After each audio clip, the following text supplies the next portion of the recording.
특별히 우리가 그 중국에 있는 지부의 그 성장은 저도 깜짝깜짝 놀랄 정도로 이제 그런 성장과 또 헌신적인 그런 일들을 보고 또 그보다 진리의 말씀이 그 퍼져나가는 그 속도와 파장을 제가 보면서 제가 얼마나 놀라는지 모르겠습니다. 그러나 이제 그 나라가 워낙 크고 또 숫자가 너무 많은지라 주님께서 더 큰 일을 행하실 것을 제가 믿고 제가 감사합니다. 그리고 사실은 하나님께서 모든 사람들에게 복음을 전해서 모든 사람들을 전부 다 그 복음으로 확신시켜서 회개시키는 그런 일은 아니죠. 그렇게 될 수는 없는 것을 알 수 있습니다. 그러나 하나님께서 영근 알곡들, 성령께서 인도해 오신 알곡들을 주님께서 주어서 모으시는 역사를 제가 보는 것입니다. 제가 늘 얘기했지만은 중국 같은데 옛날에 120명이 성령의 침례를 받으니까 오순절날 다락방에서 그 120명이 나가서 나중에 3,000명이 되고 5,000명이 되고 나중에 핍박이 오면서 그들이 성령에 충만해서 그들이 나가서 온 세상 방방곡곡을 다니면서 말씀을 전했다. 골로새 1장 23절에 말씀하기를 이 세상에는 모든 피조물들에게 모든 사람들에게 이 복음이 천하에 다 전파된 바요 그렇게 말씀하신 것처럼 저는 중국 같은 나라에 한 3,000명만 성령을 크게 받아버리면 아마 끝날 것 같습니다. 제가 늘 우리 그 직원들에 가서 얘기하죠. 우리 기도원에 3,000명을 준비시켜라. 그냥 3,000명 믿는 사람들은 지금 중국에 1억 2천만이에요. 그리스도인들 숫자가. 근데 1억 2천만이 다 쓰임받는다는 얘기는 아니고 그 중에서 정말 영글에서 주 앞에 온전히 굴복하고 성령의 지배를 받을 수 있는 3,000명만 생기면 기도원에 300명도 엄청난 일을 했는데 3,000명만 성령을 받으면 아마 그 3,000명이 몇만 명 되고 또 이렇게 돼서 몇십만 명 되고 아마 사업이 금방 마치지 않겠어요? 하나님의 능력으로. 이제 그런 계획과 기도가 우리 마음 가운데 있는 것입니다. 그것을 위해서 최선을 다하는 것을 보고 또 이 말레이시아 같은 데는 거기 그 안에 이 중국말 하는 사람들 숫자가 한 30% 내지 40% 인구가 중국말 하는 사람들이에요. 그 말레이시아 안에. 그 말레이시아 안에 있는 사람들은 대부분 영어를 조금씩 다 하고 또 말레이란 말을 하고 또 중국말을 합니다. 그 말레이시아에는. 중국 사람들이 참 많죠. 또 상권과 그 경제권은 중국 사람들이 쥐고 있으니까. 그러나 모든 정부의 관리들과 정부는 말레이 사람들이고 이제 그렇게 되어 있습니다. 근데 거기에 있는 사람들이 우리 중국에서 출판한 우리 책들을 얼마나 원하는지 그 책들을 가져다가 이제 또 문서전을 하고 싶다고 하고 그래서 많은 이제 중국에서 출판되는 우리의 책자들이 많은 중국말 하는 여러 나라들에 앞으로 이제 흘러 들어갈 것 같습니다. 그런 일이 지금 생기고 있고 참 하나님께 감사합니다. 여러분 이 바티칸 II 회의에서 말이죠. 오늘은 제가 참된 예배에 대해서 좀 설명을 좀 드리려고 합니다. 근데 바티칸 II 회의에서 1960년도 말기에 말 정도에 이제 있었던 그 로마 캐톨릭 교회 종교 총회죠. 이 바티칸 II 회의에서 결정한 사항은 세계의 기독교회를 연합시키라는 것입니다. 근데 어떻게 연합을 시키는가? 각 교파의 교리들의 차이점을 다 접어버리고 사랑으로 연합하도록 조장하라는 것이었습니다. 그것이 굉장히 중요한 이슈였습니다. 그런데 그렇게 하기 위해서 제일 중요한 것은 예배 드리는 형식을 바꿔주라는 것입니다. 그래서 이제 예배 드리는 형식과 찬송 부르는 거, 기도하는 거, 설교하는 모든 이런 예배 드리는 형식들을 바꾸어주고 또 경쾌하게 만들어서 모든 교회가 같은 형식의 예배를 드리도록 만들면 각 교회들이 종교 연합하는데 훨씬 더 쉬울 것이다 라는 작전을 펴낸 회의가 바티칸 II 회의입니다. 그래서 쉽게 연합할 수 있도록 이제 만들었죠. 그래서 예배를 하나님께 드리는 것보다 신자들이 자기 자신들을 위해서 가지는 형식으로 만들어준 것입니다. 인간의 필요를 채워주고 다시 말해서 교회 성장하기 시작되죠. 그렇죠? 싱글 그룹들 그다음에 그 이혼한 반, 뭐 노인반, 또 무슨 반 해서 사람들의 그 사회의 필요를 채워주는 형식으로 교회를 운영하고, 또 찬송 부르고 뭐든 하는 것을 사람들의 필요를 채워주고 사람을 위해서, 자기 자신들을 위해서 예배를 드리는 것이지 하나님께 드리는 예배가 아닌 형식으로 예배 형식을 바꿔나가기 시작했습니다. 여러분 아십니까? 예배를 잘못 드리면 우상 숭배입니다. 많은 그리스도인들이 그것을 이해하지 못하는 것입니다. 예배를 잘못 드리면 그 자체가 우상 숭배가 되는 것이고, 어떻게 예배하는가가 참 중요합니다. 어떻게 예배하는가를 우리가 오해하면 잘못 예배를 드리는 것은 우상 숭배하는 것과 꼭 같다는 것을 사람들이 이해해야 할 것입니다. 여러분 출애굽기 20장을 좀 보겠습니다. 출애굽기 20장 1절부터 6절까지 있는 말씀을 좀 펴서 읽어보도록 하십니다. 여기 있는 말씀은 십계명이죠. 십계명에 있는 말씀입니다. 1장 1절부터 6절까지 한번 읽어보십시다. 출애굽기 20장. 하나님이 이 모든 말씀으로 일러 말씀하시되 나는 너를 애굽 땅 종되었던 집에서 인도하여 낸 너희 하나님 여호와로라. 하나님께서 이스라엘 백성들을 종되었던 그 애굽에서 구원해 내셨기 때문에 그들에게 내 계명을 지켜라 할 권한이 있으신 것입니다. 우리도 하나님께서 우리를 죄에서 우리를 용서하시고 구속해 내셨기 때문에 하나님께서 우리 보고 내 계명대로 순종하고 살아라. 너희가 날 사랑하느냐? 내 계명을 지키라 라고 말씀하실 권한이 있으신 것입니다. 3절 너는 나 외에는 다른 신들을 내게 있게 말지니라. 첫 번째 계명이죠. 두 번째, 너를 위하여 새긴 우상을 만들지 말고 또 위로 하늘에 있는 것이나 아래로 땅에 있는 것이나 땅 아래 물속에 있는 것에 아무 형상이든지 만들지 말며 그것들에게 절하지 말며 그것을 섬기지 말라. 나 여호와 너희 하나님은 질투하는 하나님인즉 나를 미워하는 자의 죄를 갚되 아비로부터 아들에게로 3-4대까지 이르게 하거니와. 정말 우리가 범죄하면 우리의 그 죄의 결과가 3대까지 내려가요. 그 아버지가 술, 알코올 중독이면 3대까지 그것이 유전적으로 내려가요. 실제 과학적으로도 그렇습니다. 그리고 우리가 악하게 살면, 하나님을 부인하고 악하게 살면 그 결과가 우리 자손들에게 그것이 전가되는 것입니다. 그 죄의 결과가 분명히 이제 그 생기는 것을 알 수 있습니다. 이것은 하나님께서 너 요시 보자 너 이렇지 그렇게 하시는 것보다는 그 죄의 결과가 그렇게 실제 유전적으로 영적인 어떤 이 감화, 영적인 그 분위기들이 이렇게 전수되는 것을 우리가 알 수 있고, 또 부모의 성격이 전수되는 것을 알 수 있고, 육신적으로 유전적인 법칙이 전수되는 것을 우리가 알 수 있는 것입니다. 그러나 6절에 나를 사랑하고 내 계명을 지키는 자에게는 1000대까지 은혜를 베풀 것이라. 하나님께서 1000대까지. 참 이것은 주님의 은혜죠. 죄의 결과, 반역의 결과는 3-4대까지 끝이게 하시고, 그 다음에 어떻게 해요? 우리가 하나님께 순종하고 주님을 사랑하고 계명을 지키는 자에게는 그 1000대까지 은혜가 내려가요. 1000대까지. 이 얼마나 하나님의 크신 사랑과 은혜입니까? 여러분, 그래서 첫째 계명과 둘째 계명은 밀접한 관계가 있는데 그러나 서로 다릅니다. 첫째 계명은 참 하나님에 대해서 말하고 있어요. 그리고 하나님께 대한 개념을 말하고 있습니다. 나 이외 다른 신들은 신이 아니야. 나만 섬기라. 내가 참 하나님이야. 라고 하는 하나님께 대한 개념을 설명하고 참 하나님에 대해서 설명을 해주고 있는 그것이 첫째 계명입니다. 하나님 이외 다른 어떤 것들도, 어떤 피조물도, 어떤 신이라고 주장하는 사람들도, 어떤 인간들도 우리가 섬길 수가 없는 것입니다. 예배드릴 대상이 아닙니다. 두 번째, 둘째 계명은 하나님을 어떻게 예배 드리느냐를 설명해요. 이렇게 하지 말라는 것입니다. 하나님께서 이렇게 하는데 먼저 이렇게 하지 말라는 것을 설명하셨습니다. 다시 말해서 아무것도 그 형상을 우리가 깎아서 만들어서 거기 절하지 말라. 왜? 나는 보이지 않는 하나님이야. 하나님께서 당신의 형상을 우리에게 보이지 않으셨습니다. 우리가 하늘에 올라오면 하나님의 형상을 보겠죠. 계시 가운데 요한도 보았으니까. 바울도 3층천에 올라가서 하나님의 음성을 듣는 경험을 했으니까. 그러나 이런 선지자들도 계시 가운데 주님 봤을 때 어떻게 됐어요? 여러분 다니엘서 같은 데 보면 어떻게 됐습니까? 그가 쓰러져서 죽는 자처럼 기절했어요.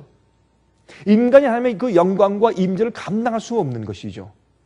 그래서 하나님께서 당신의 자신을 보여주지 않으셨어요. 모세 같은 거룩한 자도 하나님께서, 죄가 없이 정말 정결케 된 모세 같은 거룩한 자도 하나님께서 뒷모습만 잠깐 보여주셨죠. 하나님의 그 앞모습을 볼 수가 없었습니다. 그렇게 하신 이유는 주님의 형상을 인간들이 깎아 만들어서 경배할까 봐 안 보이신 겁니다. 그러므로 거짓된 예배에 대해서 둘째 계명은 경고하고, 겉으로 나타나는 형식적인 예배를 드리는 것에 대해서 경고하시는 겁니다. 하나님을 보이게 만들어 놓는 그 예배를 드리지 말라는 것입니다. 예배가 외부적인 형식적으로 드리는 예배는 안 되는, 그건 우상숭배라는 겁니다. 그것이 둘째 계명이 우리에게 말씀하시는 것입니다. 여러분, 바티칸 II 회의의 목적은 모든 교회의 예배 형식을 똑같이 만들어서 연합시키는 것인데, 다시 말해서 예배를 외형적인 형식으로 예배 드리게 하는 것입니다. 여러분, 바티칸이 조장하는 예배 형식이 무엇입니까? 눈에 보이죠? 베드로상, 바울상, 성자상들 눈에 보이죠? 전부 눈에 보이게 하는 것들. 모든 그 옷 입는 것이나 치장이나 모든 하는 그 행위들. 여러분, 염주, 로저리, 그것도 하나씩 하는 거. 이건 불교에서 하는 염주하고 똑같죠? 이렇게 하나씩 이렇게 하면서 기도드리게 하는 것들. 모든 이런 형식을, 눈에 보이는 것들, 차는 것들. 그렇죠? 이런 모든 것들은 사실은 우상숭배입니다. 하나님은 그렇게 예배하라고 말씀하지 않으셨습니다. 깎아서 만든 형상을 만들지 말고 거기 절하지 말라는 것입니다. 여러분, 이런 외부적인 예배를 강조하면 사탄은 외부적인 형식의 예배를 드리도록 기만하고 있는데, 그렇게 해서 사람들이 마치 하나님을 올바로 섬기는 것처럼 예배를 드렸다, 주님을 경배한다, 이런 착각 가운데 있도록 마귀가 기만하는데, 외부적인 예배를 강조하면 형식적으로 무엇을 행하고 무엇을 보고 바라보고 이렇게 하는 그런 외부적인 형식을 강조하면 그 예배는 인간의 탤런트와 재주를 높이게 되고, 누가 음악을 잘하는가, 누가 멋있게 입었는가, 누가 설교를 잘하는가, 누가 웅변수이 좋은가, 이런 인간적인 재주를 높이게 되고, 또 사람의 감정을 자극하는 형식으로 기울어지게 되어 있습니다. 그렇죠? 눈에 보이는 형식을 중요시하면 마음 가운데 하나님께 대한 경건한 예배보다는, 굴복보다는 눈에 보이는 예배 형식을 강조하면 감정을 자극하는 형식으로 기울어져요. 그래서 결국엔 그런 예배는 누가 중심입니까? 사람이 중심이 되게 되는 것입니다. 하나님이 중심이 아닙니다. 제일 처음에 초대교회가 얼마큼 지난 다음에 이방인들, 이교인들이 이제 교회에 많이 전도를 받아서 들어왔는데, 왜요? 칸스탄틴 황제가 어떻게 했습니까? 기독교를 국교화했어요. 국교화. 그리고 자기와 수십만 명의 군대가 한꺼번에 침략받았어요. 그 당시 세례죠. 이렇게 빗자루로 물을 이렇게 찍어가지고 휘휘 뿌리면서 한꺼번에 그냥 그 많은 군사와 바티칸 그 황제가, 로마 황제가 이제 세례를 받았죠. 그 당시에. 그건 침례가 아니고 세례죠. 그렇게 한 다음에 그건 정치적으로 이용했으니까 그 황제는. 그렇게 하면서 많은 이교인들이 기독교로 개종을 해왔는데, 교회 와서 보니까 어떻습니까?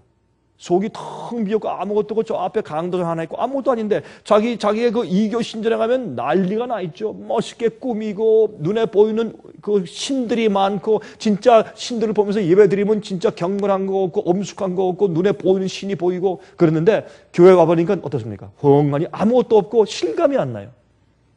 그래서 그들에게 어떻게 해요?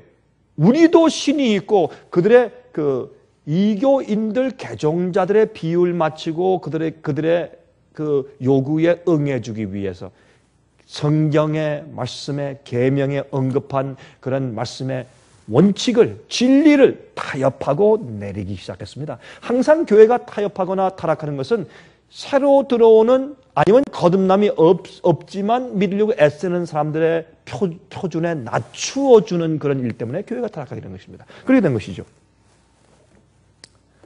여러분, 또 어떤 상징적인 장신구를 차는 거, 그런 것도, 그런 눈에 보이는 목걸이를 차고, 그래 눈에 보이는 십자가 반지를 차고서 거기 키스하고, 제가 지난번에 한 말씀 드렸지만 제가 남미 가서 말이죠, 경비행기를 타고서 거기에 이제 보고타에서 조그만 도시로 제가 옮기는데, 그 비가 막 오는 날이었는데 그냥 비행기가 막 흔들리고 떨리고 난리를 하니까 거기 그 남미 사람들은 로마 천주민들이 많지 않습니까? 그 탄 사람들이 전부 다 난리가 났어요. 다 이러는데, 제 옆에 앉은 사람이 이렇게 큰 그냥 반지가 있는데 거기 십자가를 크게 그려놨어요. 그걸 얼핏을 한 10번, 한 10번, 한 10대번을 하는 거 같아. 이러고, 이렇게 하고, 자기 또 이제 목걸이에 십자가 걸린 거, 그것도 꺼내가지고, 키스하고. 그게 무슨 구원을 주고 그게 무슨 보호함을 줘요. 이런 모든 것들은 눈에 보이는 외형적으로 갇힌 예배는 사실은 우상숭배입니다. 사람들이 몰라서 그런 것입니다. 성만찬 예식도 우상숭배가 될 수 있습니다. 예수님께서 말씀하기를 이 떡은 내 살이니 상징이었습니다. 이 잔은 내 피니 상징이었습니다. 그래서 중세기 때 말이죠. 아니다, 실제다. 이 살은 진짜 예수의 피로 변한다. 우리 입속에 집어넣으면 이 포도즙을 마시면은 이것이 내 속에 들어갈 때 진짜 예수의 피로 변한다. 그래서 내 속에 구원을 이룬다라고 강조한 사람들은 아닙니다. 그건 상징입니다. 그것은 실제가 아닙니다. 할 때 그 사람들이 그것 때문에 화형대에 불타 죽었어요. 순교당했어요. 그것 때문에. 이것들은 상징이라고 말한 것 때문에 순교당한 사람들이 많이 있어요. 중세기 때. 그런데 이런 성만찬 예식을 미사라고 하는 이름으로 딱 바꿔놓은 다음에 화채설, transubstantiation, 그렇죠? 실제로 그 떡 자체가 예수의 살이 되고 그 포도주 자체가 예수 실제 피가 된다. 그래서 한국에는 어떤 경건한 신도가 미사에 참석해서 그 떡을 받아 먹었는데 어떻게 해요? 그 떡이 그 사람의 입에 들어가자마자 진짜 사람의 피부로 변해가지고 살로 변해서 피가 줄줄 흐르고, 그러니까 온 세계 카메라가 가서 다 그 찍고 비디오를 찍고 난리가 난 적이 있었죠. 한국에서 말이죠. 마귀는 그런 기적을 베풀어서 실제 믿게 만들어주는 것이에요. 이런 것들은 이 눈에 보이는 그런 형식을 중시하는 예배 형식을 하게 되면 그 교인들이 그 교회에서 전부 다 우상 숭배하게 되는 것을 사람들이 모르는 것입니다. 우상은 하나님 대신 피조물을 섬기는 것으로서 아름답다고 해서 숭배하는 것은 아니죠. 우리가 아름다운 것 만들 수 있어요? 만들 수 있어요. 집을 좀 더 예쁘고 멋있고 편리하게 만들 수 있어요? 만들 수 있어요. 그거 좋습니까? 좋은 겁니다. 그러나 그 자체를 우리가 어떻게 해요? 그 일을 위해서 하나님께 드리는 것보다 더 정성을 쏟고 시간을 쏟고 더 좋아하고 그렇게 하면 그건 우상이 되는 것이죠. 우리가 아름답고 좋다고 해서 섬기는 것은 아닙니다. 하나님을 물질적인 것으로 만들지 말아야 합니다. 아름답고 좋은 것을 만드는 것은 좋은 것입니다. 그러나 그것을 하나님보다 더 중시하거나 섬기면 안 되는 것이죠. 그것을 위해서 시간과 중요성을 다 더 바쳐버리면 그건 우리에게 우상이 되는 것입니다. 돈도 필요하고 좋은 것이죠. 그러나 돈을 위한 우리의 정성과 우리 마음의 중요성이 하나님에 대한 것보다 더 많아지면 그것이 곧 우상이 되는 것이죠. 우리 자식도 마찬가지예요. 자식에 대한 우리 애정과 자식에 대한 우리 더 중요시하는 중요성이 우리가 하나님께 대한 것보다 더 높아지면 그 자녀가 우상이죠. 그것이 바로 우리가 하나님의 계명을 지키지 않거나 주의 진리대로 살지 않고 주님께 굴복하지 못하게 만들기 때문에. 우상은 하나님 중심이 아니라 인본주의, 인간 중심으로 만드는 것이기 때문에 모든 다른 그런 대상들도 그것이 하나님보다 더 중요해지면 나를 하나님께로부터 떼어내서 다른 데로 몰두시키는 것이기 때문에 전부 다 우상인 것입니다. 그것은 전부 다 둘째 계명을 어기는 것입니다. 참된 예배가 아닌 것입니다. 배우들, 가수들, 운동선수들 요새 다 우상이죠. 제가 한 교인 집에 제가 방문을 갔는데 한국 사람이에요. 한국에 있는 집에. 근데 자기 아들 방을 이렇게 한번 제가 이렇게 열어보니까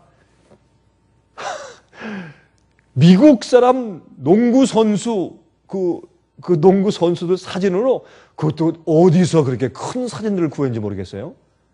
난 그걸 그렇게 큰 사진을 구한 그것도 참 신통하더라고. 어디서 구했는지 모르겠어요. 그게요, 몇 명의 그 농구 선수들이 천장, 아예 그냥 벽들 아주 완전 도배해버렸어. 벽과 천장의 색깔이 뭔지 보이질 않아요. 너무 도배해가지고. 그게 우상이지 뭐예요, 그 청년들. 요새는 배우들, 그 다음에 가수들, 요새 가만히 보면 어느 배우가 온다, 가수가 온다 그러면 이 청년들 10대들이 한 것은 교복 입은 채 가가지고 말이죠. 나타나면 소리를 팍팍 지르고 어떤 애들 이게 뉴스에 보면 울어요. 펑펑 울고 하나님께서 오신 것 같아. 울고 난리라고 하다면 막 쓰러져 기절하고 까부라치고, 이게 우상이지 뭐예요. 이게 마귀가 그렇게 노는 것입니다. 근데 재밌는 것은 이 일이 교회 안에서 이루어지고 있는 걸 사람들이 몰라서 그렇단 말입니다. 축제식 예배, 그 다 우상 숭배입니다. 다 우상 숭배입니다. 여러분 다 아시는 얘기지만 제가 왜 강조하느냐? 그 다음부터 할 얘기가 있어요. 여러분 요한일서 5장 21절에 말씀하기를 자녀들아 너희 자신을 지켜 우상에서 멀리하라. 자신을 지켜서 우상에서 멀리하라. 여러분 어느 때든지 하나님을 본 자가 없다고 성경은 선포해요. 한번 읽어볼까요? 신명기 4장. 여러분 신명기 4장 11절, 12절, 15절 보십시다. 신명기 4장 11절, 12절, 15절 한번 읽어보도록 하겠습니다. 너희가 가까이 나와서 산 아래 서니 그 산에 불이 붙어 화염이 충천하고 유암과 구름과 흑암이 덮였는데 하나님께서 화염 중에서 너에게 말씀하시되 음성뿐이므로, 예수님이 음성만 들었어요. 하나님의 모습이 안 보여서요. 음성뿐이므로 너희가 그 말소리만 듣고 형상은 보지 못하였느니라. 하나님께서 형상을 안 보이셨어요. 한 번도 보여주신 적이 없어요. 여호와께서 그 언약을 너에게 반포하시고 너희로 지키라 명하셨으니 곧 십계명이며 두 돌판에 친히 쓰신 것이라. 12절 다시. 여호와께서 화염 중에서 너에게 말씀하시되 음성뿐이므로 너희가 그 말소리만 듣고 형상은 보지 못하였느니라. 15절. 여호와께서 호렙산 화염 중에서 너에게 말씀하시던 날에 너희가 아무 형상도 보지 못하였은즉 너희는 깊이 삼가라. 이게 뭘 삼가라는 얘기예요? 하나님의 형상을 보여주면 깎아서 절할 것이니까 그거 삼가라 이거예요. 하나님은 보이지 않는 분이에요. 그 형상은 회전하는 그림자도 없고 우리가 알 수가 없고 볼 수가 없어요. 그렇게 하신 이유는 어떻게 해요? 우리는 하나님의 성품을 알고 그분을 마음속으로 우리가 예배하는 것이지 그분의 형상을 만들어 놓고 눈에 보이는 하나님을 섬기는 것이 아닙니다. 외형적인 예배는 절대 안 되는 것이에요. 그것을 여기 말씀하고 있는 것입니다. 여러분 애굽 사람들은 말이죠. 눈에 보이는 생물체들은 거의 신으로 만들었어요. 개구리, 파리, 이, 소, 가축들. 그러니까 그 여러분 열재앙 가운데 가축재앙, 이재앙, 파리재앙, 예? 뭐 다 있지 않습니까? 그들을 다 그 신으로 섬겼어요. 이게 참 우스운 얘기인데. 근데 한번 보세요. 가인은요, 자기가 만들어 생산해낸 것을 드리면서 자기가 그 예배의 중심이 되었습니다. 그게 가인의 예배와 아벨의 예배가 다른 것이죠. 아벨의 예배는 하나님께서 말씀하신 것처럼 양을 잡아 제사를 드렸어요. 그럼 하나님 중심이요, 예수님 중심이요, 주님께서 우리를 구속하신 것에 대한 중심이요, 거기에 대한 감사와 찬양과 기도와 거기에 대한 것을 배우는 그런 예배예요. 그러나 자기가 열심히 일해서 열매를 가져와서 바치면, 그러면 내가 중심이요, 내가 노력해서 가져온 하나님께 내가 드리는 내가 하는 것이요. 그렇죠? 자, 예배는 내적인 경험이 되어야 합니다. 제가 이것을 강조하려고 하는 것인데 요한복음 4장 23절 24절 보시면 아버지께 참으로 예배하는 자들은 신령과 진정으로 예배할 때가 오나니. 그렇죠? 예수께서 하신 말씀이에요. 사마리아 여인이 물었지 않습니까? 주님이시여, 내가 주님을 이제 메시아로 봤습니다. 바로 예언한 그분이 당신입니다. 어떻게 내 과거를 그렇게 아십니까? 나의 영적인 필요를 아시고. 그런데 내가 이 사마리아에 있는 그 전당에 가야 합니까? 예루살렘에 가야 합니까? 유대에 있는 사람들은 우리가 여기서 예배하는 건 말짱헛거라고 예루살렘에 와야 된다 그러는데 어디 가서 예배를 드려야 합니까? 예수께서 말씀하기를, 그것이 그 사람 마음 가운데 고민이었습니다. 예수께서 말씀하기를 뭐라고 말씀하셨습니까? 아버지께 참으로 예배하는 자들은 신령과 진정으로 예배할 때가 오나니 곧 이때라. 아버지께서는 이렇게 자기에게 예배하는 자들을 찾으시느니라. 하나님은 영이시니 예배하는 자가 신령과 진정으로 예배할지니라. 그랬습니다. 신령과 진정으로. 근데 요한복음 4장 21절 보시면 예수께서 말씀하시되 여자여 내 말을 믿으라. 이 산에서도 말고 예루살렘에서도 말고 사마리아 성에 있는 어느 뭐 산에 있는 어떤 성전 그거 말고 예루살렘 성전 거기도 말고 너희가 아버지께 예배할 때가 이르리라. 하나님 아버지께 예배할 때 어떻게 하는 것이 예배하는 것이에요? 어느 교회에 가야 돼요? 어느 장소에 가야 합니까? 아닙니다. 신령과 진정으로 하나님 아버지께 예배하는 자들이 세상에 널려 있어요. 세상에 곳곳에 있습니다. 그들이 참된 예배를 드리는 자들이다. 그렇게 성경은 예수님께서 말씀하셨다. 그 말입니다.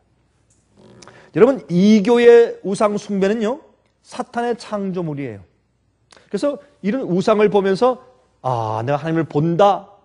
그들의 그 얘기는 좋아요. 보이지 않는 하나님을 인간에게 눈에 보이게 만들어 주어서 그 우상을 통해서 하나님과 연결시키는 것이다 라고 말하지만 절대 그것이 아닙니다. 그 영혼을 타락시키고 부패시키는 것이죠. 그래서 사실은 그 우상 숭배는 사탄의 창조물인데 그 경배하는 자에게 거짓 안정감을 주어요. 내가 하나님을 섬긴다라는 그런 거짓 안정감을 주고 이기적인 목적으로 경배케 해요. 그렇죠? 복을 주십시오.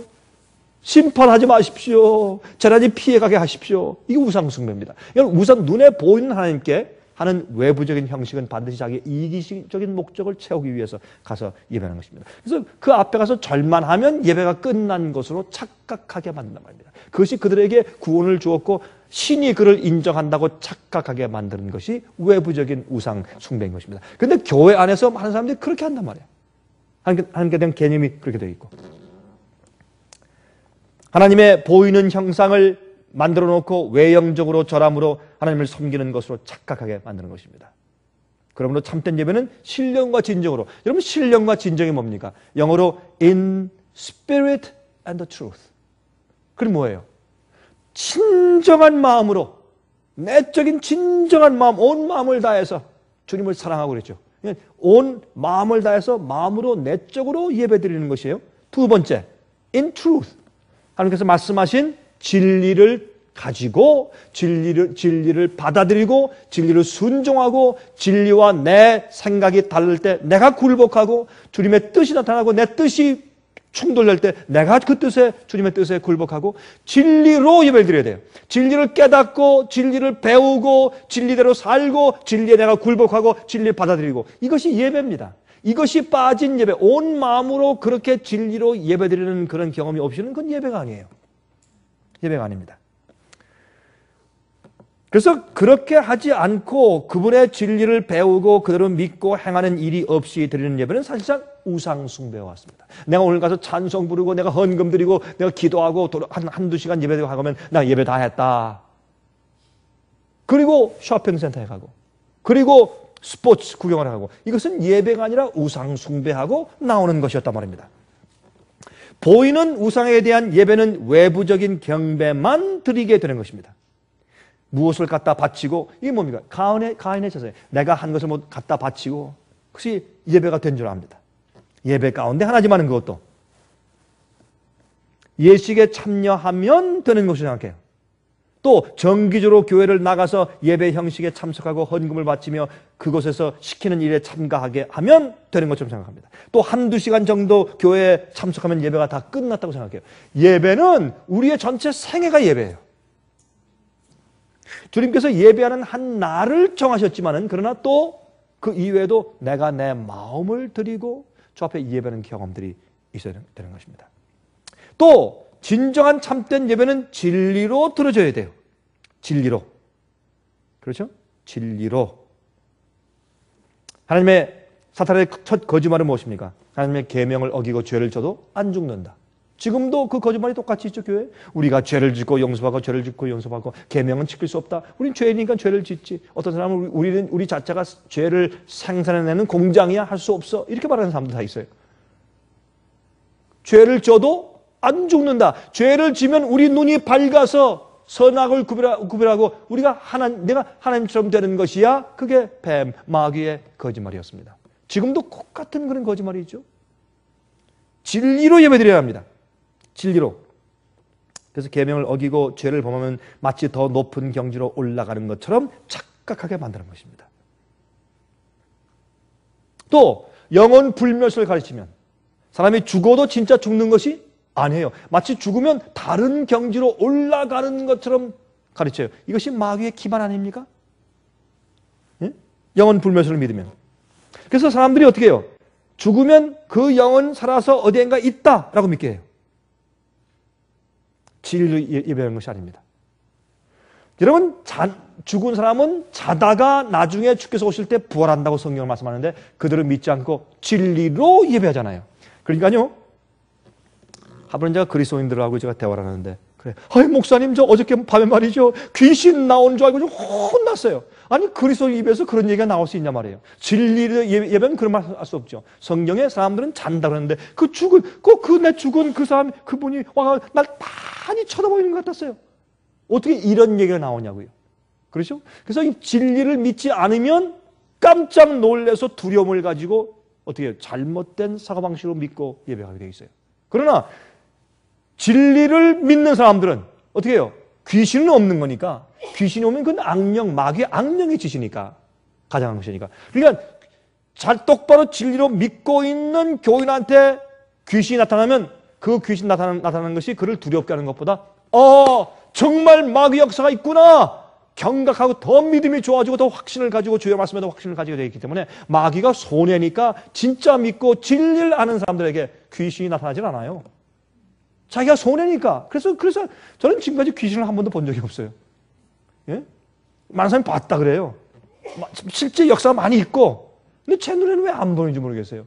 왜 그런지 아세요? 만약 제가 귀신을 한번 봤다면 제 마음 가운데 믿음이 충천할 것이요. 야, 이거 보라, 마귀 영의 역사 정말 이렇게 있구나. 아, 그렇구나. 그러면 내가 귀신을 본다면, 악의 영의 역사를 본다면 내가 귀신을 보겠어요? 사탄아 물러가라 그러죠. 그렇게 한다면 이게 이렇게 진짜니 성경이 진짜다. 또 하나님의 존재에 대해서 더 제가 이해하고 감사할 건 아니에요. 그러면 마귀가 우리 같은 사람들한테 귀신이 나타나면은 자기 큰 손해거든. 그러니까 안 하는 거예요. 진리를 아는 사람들은 못 하는 거예요, 마귀가. 진리가 우리를 보호하는 것이에요. 우리가 진리로 예배를 드려야 돼요.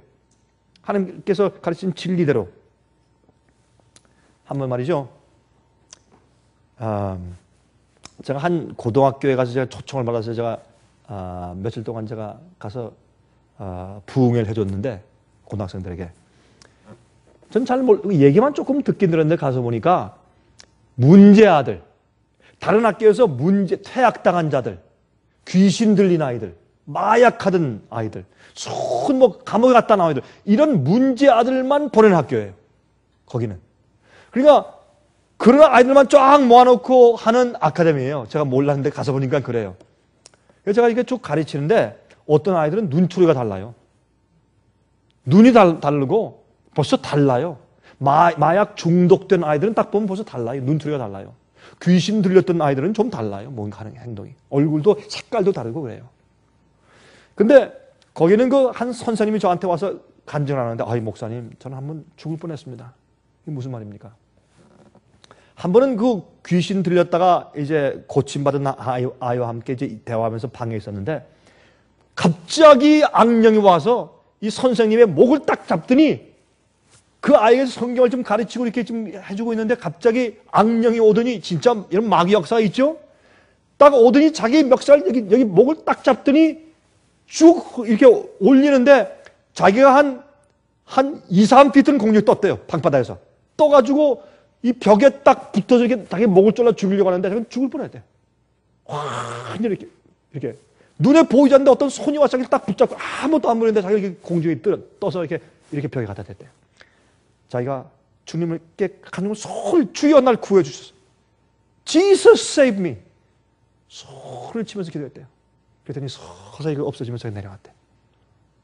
그 다음부터 이 선생님 얘기가, 목사님, 그 이후에 내 신앙이 리얼하게 됐어요. 마귀가 존재한다. 악령이 존재한다. 그냥 마귀가 손해본 거죠. 마귀가 잘못한 거지. 그거 하지 말아야지. 그거 해서 그 사람은 지금 얼마나 믿음이 더 좋은지 몰라요. 그래서요, 진리를 가지고 살면 마귀가 그렇게 접근을 안 하는 거예요. 뭘로 접근해요? 다른 기만으로.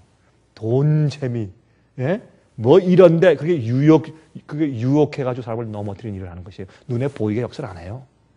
성경은 진리로 온 마음을 다해서 신령과 진정으로 예배해야 된다고 설명하는 것이에요. 외형적인 것을 갖다 놓으면요, 그것은 착각에 빠지고, 또한 그러면 진짜 진리가 아닌 마음을 가지고 진리를 믿지 않고 비진리로 예배드리잖아요. 마귀 밥이 되는 것이에요.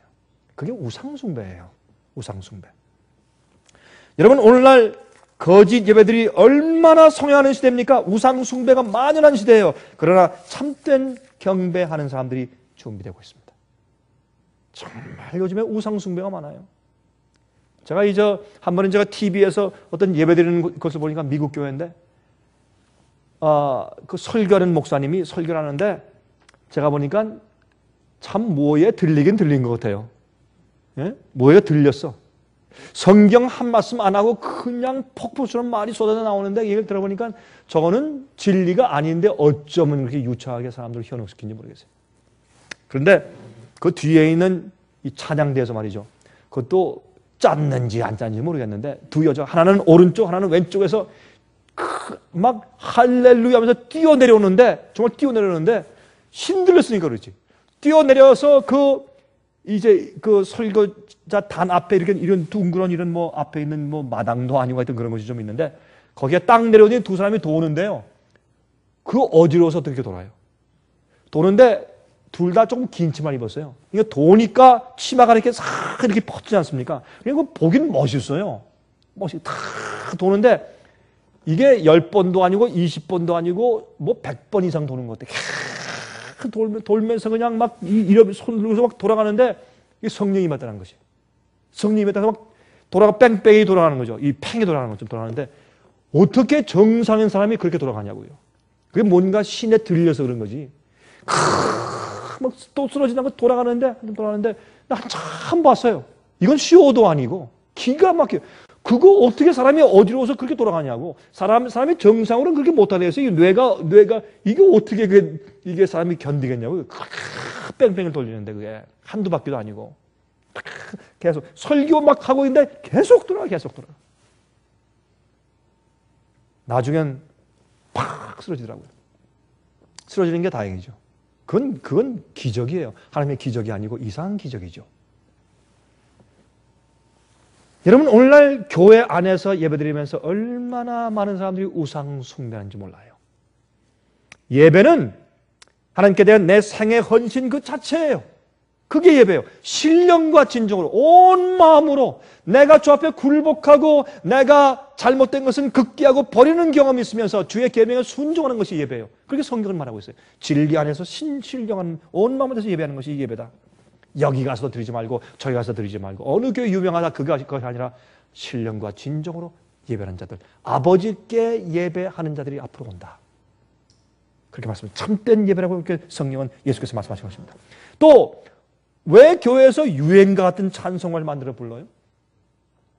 제가 얼마 전에 제가 한 곳에서 집회를 하는데, 그분이 옛날에 한국에서 꽤 유명한 이름이 있는 밴드에 있던 사람이에요. 거기서 이제 기타 치는 사람인데 저한테 와서 그래요. 목사님 참 이상합니다. 제가 뭐 옛날에 그 밴드에서 별걸 다 해보고 뭐 춤곡 연주해주고 뭐 바에 가서 연주할 때 사람들이 춤추는 거 다 그렇게 해주는 사람인데, 나는 내가 예수를 믿고 난 다음에 교회 가니까 어떻게 내가 옛날에 캬바레 바에서 춤추면서 내가 그 해주던 연주하던 그 곡조가 어떻게 곡조도 꼭 그런 곡조고 박자도 뭐 꼭 거기 맞춰서 뭐 춤을 추면 되겠대요.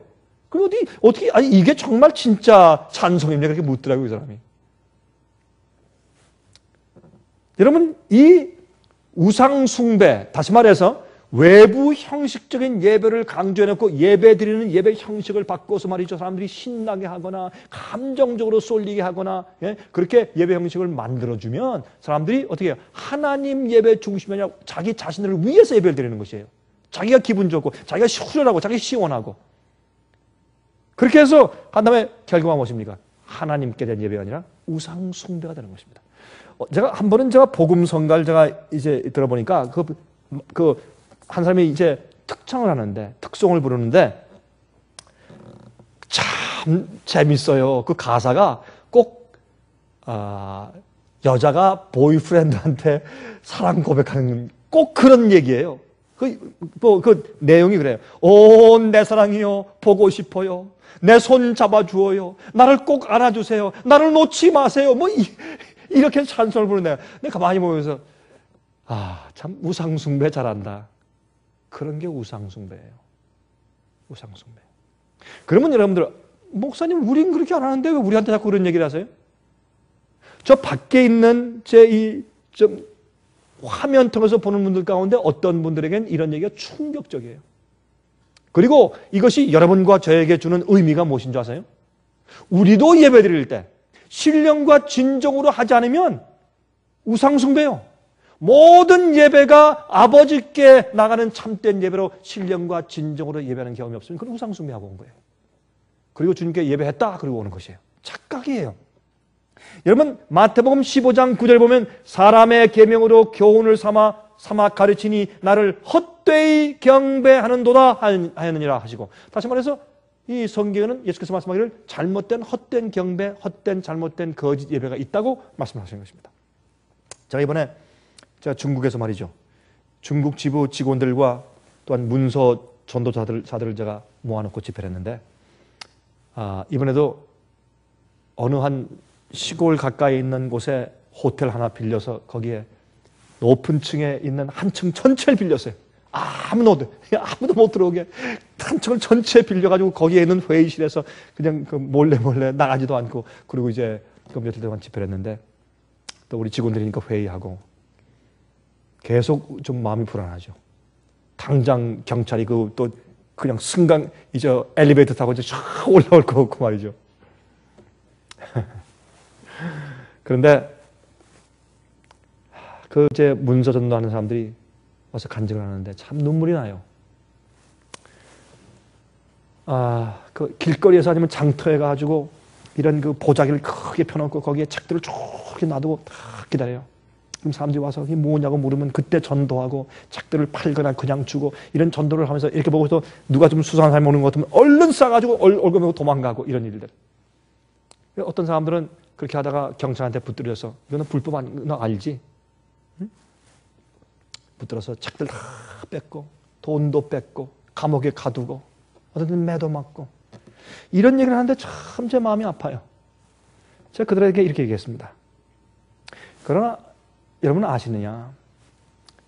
지금 사실은 여러분들이 태어난 이 시기가 예수님 고도시기 때문에 지금 미국의 경제 파탄 봐라. 이게 보통 얘기냐? 이거 보통 얘기 아니다. 이번에 경제 파탄은 이건 마지막으로 이끌어가는 것이다. 이제 회복이 없다. 이제 봐라. 제가 얘기했어요. 이거는 보통 일이 아닌데 지금 예수께서 오시기 바로 직전에 이 중요한 시기에 여러분들 중요한 그 시기에 태어났다. 인간의 역사 6천년 역사 가운데서 어떤 의미에서 가장 중요한 시기에 여러분이 태어났다. 특권인가? 특권이다. 또 하나님의 사업을 복음을 마지막에 마쳐야 되는 어떤 의미에서 가장 중요한 지역에 태어났다. 중국이니까. 그런가? 그렇대요. 특권인가? 특권이다. 그리고 여러분들은 어떤 의미에서 가장 중요한 진리와 복음을 전한다. 특권인가? 특권이다. 그러면 예수님이 이 땅에 오셔서 바로 이 지역에서 예수께서 사신다면, 옛날에 예수께서 이 땅에 33년 반 동안 살다 가셨는데 지금 오셔서 이 땅에 사신다면은 예수님은 어떤 취급을 받으실까? 매 맞으시고 감옥에 갇히시고 뺏기고 끌려가고 취도 당하고 그렇게 하실 것 아니냐. 그런가? 그렇대요. 예수님이 내가 사는 이 형편에 지금 있다면 우리와 똑같은 핍박과 고난이 있을 것인가? 그렇대요. 그게 예수님의 길이었을 것이라고. 그러면 우리가 지금 그렇게 핍박당하고 어려움 당하는 것은 무엇인가? 그게 그게 예수님의 고난에 참여하는 것이군요. 다 아는 거지만 실제로 하면 예를 들어 보세요. 그러니까 다 그래요. 그렇습니다. 예수님이 내 입장에 지금 사신다면 나와 똑같은 경험을 하셔야 되겠죠. 왜? 진리를 가지고 사시니까. 그걸 전하시니까. 진리를 살고 어려운 자는 핍박하고 미워하니까. 그러므로 그것이 우리가 예수님께서 있어야 할 그곳에 내가 있는 것이고 예수님이 당할 핍박을, 고난을 내가 당하는 것이기 때문에 이것이 주님의 고난에 참여하는 길이다. 제가 결론적으로 그랬어요. 이것이 여러분의 생애의 예배예요. 그게 예배예요. 주님이 사시는 그곳에 내가 있는 것, 그게 예배. 그게 내가 주님을 섬기고 주님께 내 자신을 드리는 것이에요. 그게 참된 예배예요. 교회 와서 잠깐 찬송 부르고 기도하고 말씀 듣고 하는 것이 예배, 그것도 예배지만은 진정한 예배는 내 삶이 예배예요. 주님께 드리는 것이 예배예요. 여러분 들어보세요. 로마서 12장 1절 2절. 로마서 12장 1절 2절. 그러므로 형제들아 내가 하나님의 모든 자비하심으로 너희를 권하노니 너희 몸을 하나님이 기뻐하시는 거룩한 산 제사로 드리라. 이는 너희의 드릴 무엇이라? 영적 예배니라. 성경은 우리가 드릴 진정한 참된 예배를 뭐라 그래요? 내 몸, 살아있는 내 몸을 주님께 제물로 바치는 것이요. 만약 주님이 내 몸을 가지시고 지금 이 땅에 사신다면 어떻게 사실까 하는 그대로 내가 살아주는 것이에요. 중요한 것은 무엇입니까? 예수님이 복음을 전하는 분이에요. 전 그것이 우리 생각에 가장 중요하다고 생각해요. 말씀을 전하는 것이요. 영혼을 아버지께로 인도하는 것이에요. 아버지께서 내게 보내주시지 않은 자는 아무도 내게 올 수 없다. 예수님은 죄인을 구원하러 오셨어요. 내가 편지를 쓰더라도, 남에게 전화하더라도, 내가 글을 쓰더라도, 내가 뭘 하든지 사람을 이렇게 만나더라도 그 사람이 영혼이 하나님과 붙어 있는가 안 붙어 있는가 그거 확인하고, 그것이 우리 삶이요. 그게 진정한 예배요. 내 생에 내 몸을 거룩한 산제사로 드리는 것, 이것이 우리가 드릴 영적 예배니라. 그 뒤에 보세요. 너희는 이 세대를 본받지 말고 오직 마음을 새롭게 함으로 변화를 받아 하나님의 선하시고 기뻐하시고 온전하신 뜻이 무엇인지 분별하도록 하라. 진리로, 신령과 진정으로 예배하는 거 아니에요? 주님의 뜻이 무엇이며 주님의 진리가 무엇인가 그걸 받아들이고 나하고 반대되는 것이면 내가 나를 굽히고 내가 굴복하고, 그것이 예배드리는 것이라고 말이에요. 주님의 뜻이 무엇인지 분별하도록 하라. 이 세상을 본받지 말고. 그게 예배예요. 그게 참된 예배입니다. 존 뉴턴이 쓴 그 찬송과 Amazing Grace, 우리가 들을 때마다 감동해져. Amazing Grace, Amazing Grace, How sweet thou art. 그렇죠? Amazing Grace. 그 존 뉴턴은 노예 장사꾼이었어요. 가장 난폭하고 양심 없는 자였어요. 가장 노예를 붙들어다가 아프리카에서 붙들어서 갖다 파는 사람이니 얼마나 난폭하고 얼마나 양심이 없는 사람이에요. 그런 자가 회개했어요. 그리고 어떻게 했어요? 나 같은 죄인 살리신 그 은혜 놀라워, 그렇게 했단 말이에요. 그 사람이. 그게 뭐예요? 그 다음부터 그는 자기 생을 하나님께 바쳤어요. 그게 예배란 말이에요. 그게 예배였어요. 주님이 왜 날 그렇게 사랑하시는지 그 감격은 참된 예배를 드리게 하고, 예수님께서 말씀하실 때 너희가 날 사랑하느냐? 그러면 내 계명을 지키라. 그렇게 살게 되는 것이에요. 그것이 예배입니다. 보라, 하나님께서 어떠한 사랑으로 우리를 사랑하셨는고. 그 동기가 우리 산 몸을 산제사로 저 앞에 바치게 만들죠. 그래서 참된 예배는 감정적인 예배가 아니에요. 행하는 예배예요. 주님, 우리 온 마음을 다해서 주 앞에 감사 찬양하고 주님의 진리를 받아들이고 진리대로 사는, 행하는 예배예요. 내 몸을 산제사로 드리라. 내 생애가 주님의 예배에 드리는 예배예요. 주님께서 나를 뭘 하길 원하시는가? 네?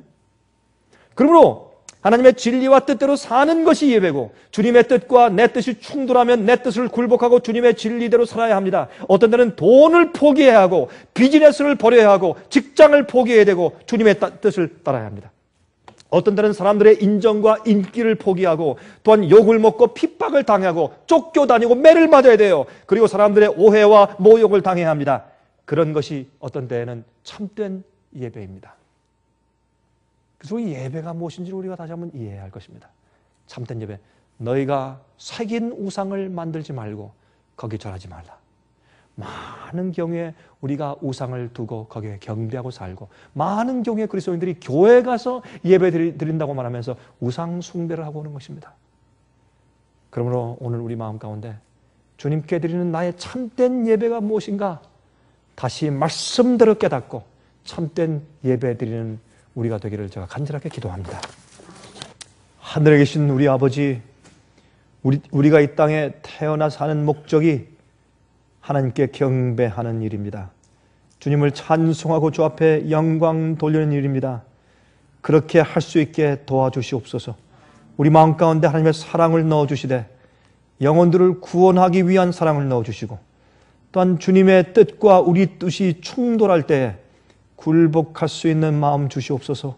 우리 생애가 산 제사 되기를 간절히 소원합니다. 저희를 도와주시옵소서. 예수 그리스도 이름으로 간절히 기도합니다. 아멘. 은혜 많이 받으셨습니까? 지금까지 들으신 이 생애예빛 예배설교는 개인의 신앙 부흥이나 소규모 그룹 예배를 위하여 DVD와 CD로 제작되어 보급되고 있습니다. 생애빛 예배설교 테이프를 원하시는 분들은 1-877-704-1004 1004번으로 전화하여 주시기 바랍니다. 생애빛은 각종 미디어, 즉 출판물, 텔레비전, DVD, CD, 그리고 웹사이트를 통하여 복음을 전하는 미디어 선교기관입니다. 생애빛에서 이루어지는 선교사업을 크게 7가지로 나누어 소개하면 다음과 같습니다. 첫째로, 생애빛은 가정과 건강과 참된 신앙을 소개하는 월간지 살아남는 이들을 매달 발간하고 있습니다.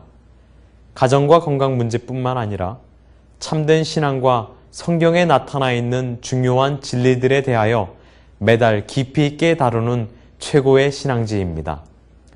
둘째로, 생애빛은 미국의 주요 도시에서 텔레비전 선교 방송을 하고 있습니다. 많은 분들은 생애빛 선교 방송을 통하여 복음을 발견하고 새로운 생애를 살아가고 있습니다.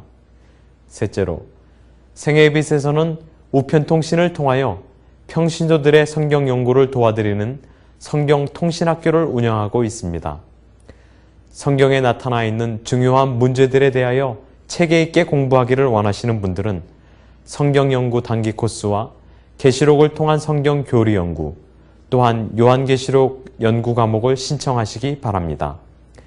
교재 및 모든 비용이 무료인 생애빛 성경 연구 과정을 통하여 복음과 예언 문제를 가장 쉽고 체계 있게 공부하시기를 바랍니다. 넷째로, 생애빛은 예언 연구를 위하여 특별하게 제작된 DVD 시리즈를 나누어 드리고 있습니다. 성경 구약과 신약의 대표적 예언서인 다니엘서와 요한계시록을 처음부터 마지막까지 자세하게 해설해 드리는 예언 연구 DVD 시리즈를 통하여 많은 분들이 성경과 미래에 대한 새로운 시야를 가지고 살아가게 되었습니다. 마지막 시대의 복음과 비밀이 담겨져 있는 다니엘과 요한계시록 DVD 시리즈를 신청하셔서 새로운 영적 부흥을 체험하시기 바랍니다. 다섯째로, 생애빛은 강병국 목사님의 예배 설교가 담겨져 있는 DVD와 CD를 원하는 모든 그리스도인들에게 나누어 드리고 있습니다. 매주 생애빛 예배 설교 테이프를 받기를 원하시는 분들은 생애빛으로 연락하여 신청하여 주시기 바랍니다.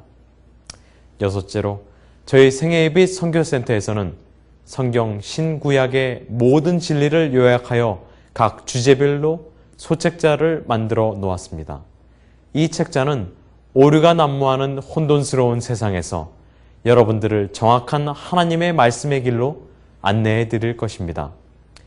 이 소책자를 신청하시려면 생애빛 뉴욕 지부로 신청해야 하는데 뉴욕 지부의 번호는 1-888-881-1004 1-888-881-1004 1004번입니다. 끝으로 생애예배 선교 사업에 대해서 좀 더 자세하게 알기를 원하시는 분들은 웹사이트 www.sostv.net을 방문하시기 바랍니다. 생애예배 웹사이트에는 지금까지 나온 모든 월간지와 DVD, 텔레비전 방송물들을 누구나 무료로 보실 수 있도록 준비되어 있습니다. 지금까지 소개해드린 생애예배 선교 교재들 중에서 원하시는 책자나 테이프 있으시면 무료 전화 1-877-704-1004 1-877-704-1004 1004번으로 신청하여 주시기 바랍니다. 미국 동부 시간으로 월요일부터 금요일까지 9시에서 5시 사이에 전화해 주시기 바랍니다. 그럼 다음 시간까지 안녕히 계십시오.